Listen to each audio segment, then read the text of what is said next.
16 तारीख को टीएससी की प्री एग्जाम होना है।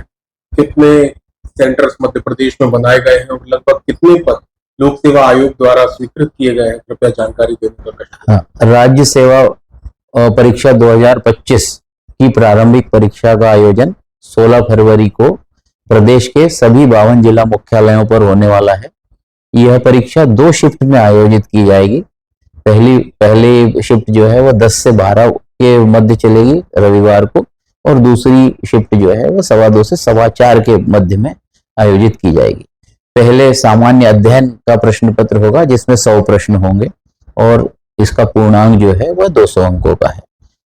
दूसरा जो प्रश्न पत्र है वह अभिरुचि और सामान्य अभिरुचि और जागरूकता से संबंधित है, जिसमें अवेयरनेस और तर्क शक्ति और रीजनिंग के प्रश्न होते हैं। वह भी 100 प्रश्नों का है, 200 अंकों का होगा। सेकंड पेपर जो है वो क्वालिफाइंग होता है। इसमें सामान्य कैटेगरी के अभ्यर्थी जो हैं वो उनके लिए 40% है और आरक्षित और दिव्यांग श्रेणी के अभ्यर्थियों के लिए जो है वो 30% अंक लाना अनिवार्य है। जब वे द्वितीय प्रश्न पत्र में क्वालिफाई हो जाते हैं उसके पश्चात ही उनके प्रथम प्रश्न पत्र की जांच की जाती है और मेरिट जो है वो प्रथम प्रश्न पत्र के आधार पर ही तय होगी। राज्य सेवा परीक्षा 2025 के लिए 158 पदों का विज्ञापन जारी किया गया है और उसके अनुसार ही जो है 20 गुना अभ्यर्थियों को मुख्य परीक्षा के लिए अहर घोषित किया जाएगा और उसके अनुसार जो है पूरे प्रदेश के 52 जिला मुख्यालयों पर 342 केंद्रों पर परीक्षा होने जा रही है। इसमें लगभग 1,18,000 अभ्यर्थी सम्मिलित होंगे।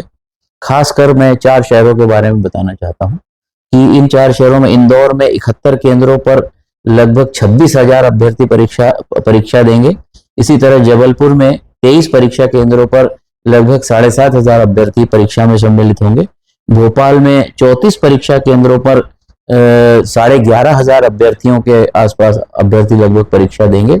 इसी प्रकार अन्य जो शहर हैं 52 जिला मुख्यालय हैं उन सब पर भी परीक्षार्थियों की संख्या के अनुसार सुविधा अनुसार परीक्षा केंद्र बनाए गए हैं और सभी परीक्षार्थियों से यह अनुरोध है कि वे अपने जो एडमिट कार्ड है उसको डाउनलोड कर लें। उसकी प्रक्रिया आज से प्रारंभ हो गई है तो उनको डाउनलोड कर लें और उसके निर्देशों को बहुत सावधानी से पढ़ लें। किसी भी तरह से उनको पढ़ने में लापरवाही न बरतें और डाउनलोड करने के बाद जितने भी उसके पृष्ठ हैं जिसमें दिशा निर्देश भी हैं उनको भी अनिवार्यतः डाउनलोड कर लें और उसके बाद में उनको बहुत सावधानी से पढ़ लें, उसका अवलोकन कर लें और परीक्षा केंद्र पर उसका पालन भी करें। जिन जिन चीजों को ले जाने की सुविधा दी गई है वही चीजें ले जाएं। उसके अलावा जो वर्जित वस्तुओं की सूची आपके विज्ञापन में भी दर्शित है, साथ ही वर्जित वस्तुओं की सूची जो है वह एडमिट कार्ड के बैक साइड में दिशा निर्देशों में भी वर्णित है, तो उनको कदापि न ले जाएं, अन्यथा आपको दिक्कत हो जाएगी। इसी प्रकार से आप साथ में पानी की बोतल ले जाएं। यदि किसी अभ्यर्थी का फोटो वहां फोटो नहीं आया है उसके एडमिट कार्ड में या फिर उसके सिग्नेचर इत्यादि नहीं है तो वो एक अपना वैलिड आईडी कार्ड ले जाएं साथ में, और आधार कार्ड ले जा सकते हैं जिसपे, और वैलिड आईडी कार्ड ले जाएं। साथ में 2 फोटो अतिरिक्त रूप से अवश्य ले जाएं और वहां पर जो भी आपका फ्रिस्किंग का जो प्रवेश द्वार है वहां जो भी वीक्षक या जो भी वहां पे अधिकारी खड़े हैं उनको वो आप दिखा दें और अपने बिल्कुल समय से पहुंचे। यदि 10 बजे की परीक्षा है तो हमारा यह अनुरोध है कि आप 9 बजे ही परीक्षा केंद्र पर व्यवस्थित रूप से पहुंच जाए, क्योंकि 15 मिनट पहले प्रवेश बंद कर दिए जाते हैं। इसीलिए अनिवार्यतः अपने परीक्षा केंद्र के परिसर में और अपने कक्ष में बैठ जाएं। उसके बाद में बहुत महत्वपूर्ण चीज है कि OMR को बहुत ध्यान से पढ़ें। कहीं पर भी OMR जब आप भरते हैं तो ऐसी कोई गलती न करें जिससे कि आपकी उम्मीदवारी निरस्त हो जाए। अनेक बार अभ्यर्थियों के बारे में ये देखने में आया है कि वे OMR को ठीक से फिलअप नहीं करते हैं, जैसे कि वो अपना रोल नंबर कभी जो बोले हैं वो गलत भर देते हैं, क्योंकि ये जांच कंप्यूटर से होती है और इसमें फिर बाद में किसी भी तरह का परिवर्तन या संशोधन किया जाना संभव नहीं होता है। इसीलिए जो भी OMR आपको मिली हुई है उसको बहुत ध्यान से और सही भरें।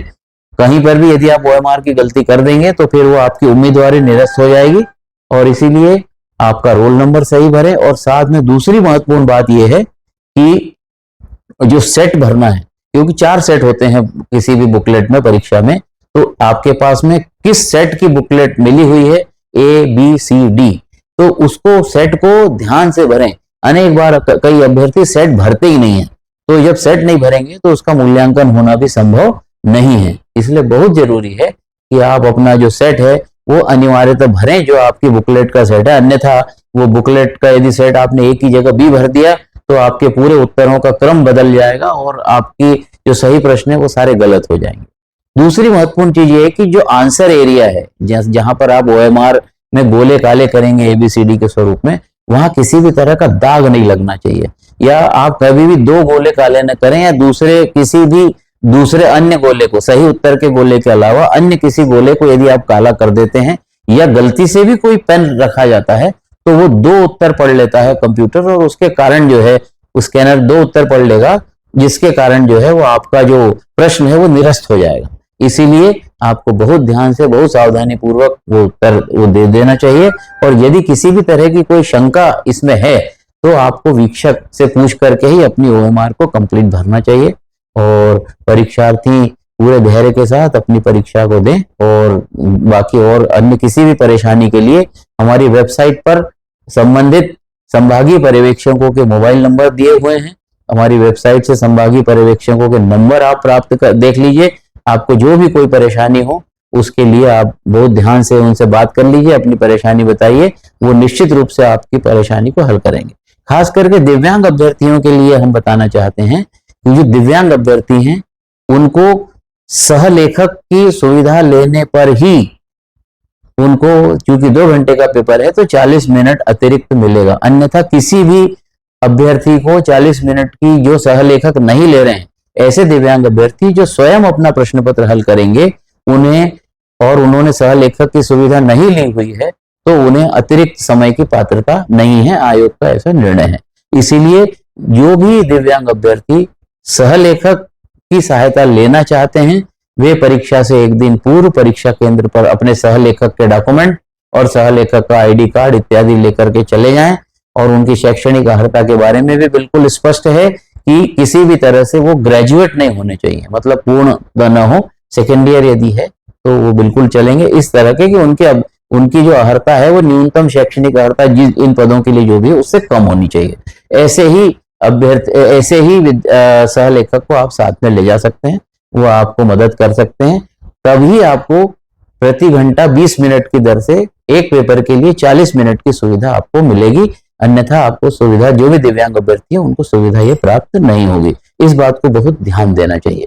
अब यदि कोई अभ्यर्थी अचानक से एक्सीडेंटल उसके साथ में कोई घटना घट जाती है और वो दिव्यांगता की जो आकस्मिक दिव्यांगता की श्रेणी में आ जाता है, तो उसको केवल डॉक्टर से, जो भी मेडिकल ऑफिसर हैं गवर्नमेंट के, वहां से एक सर्टिफिकेट प्रमाण पत्र ले लेना है कि इस अभ्यर्थी के साथ में ऐसी दिक्कत हो गई है कि ये लिखने में असमर्थ है, तब जो है वो अपने लिए सहलेखक की व्यवस्था कर सकता है। अदरवाइज जो भी सामान्य रूप से जो दिव्यांग अभ्यर्थी हैं, वे दिव्यांग अभ्यर्थी अपने जो दिव्यांगता का प्रमाण पत्र है वो साथ में लेकर के जाएं, उसकी फोटोकॉपी लेकर के जाएं, वहां जमा करेंगे, सहलेखक के अभिलेखों को जमा करेंगे, तो उनको जो है सहलेखक की पात्रता अवश्य रूप से होगी। सर, वन विभाग के इस बार नियुक्तियों को लेकर कुछ आयोग के पास में जितने भी विभागों से पद आते हैं हम उसका विज्ञापन जारी करते हैं। वन विभाग से हमने सतत संपर्क किया था, उनके द्वारा हमें यह सूचना दी गई कि इस बार हमारे पास में पदों की रिक्तता जो है वह उपलब्धता नहीं है मांग के लिए, इसलिए हमने उसका विज्ञापन जारी नहीं किया है। प्रमुखतः डिप्टी कलेक्टर और DSP के कुछ पदों की संख्या? हाँ, मुझे लगता है कि डिप्टी कलेक्टर के 15 या 25 पद हैं, एकदम एग्जैक्ट मुझे भी याद नहीं आ रहा है कि फिगर कितना है। कुल 158 पदों का वो विज्ञप्ति है।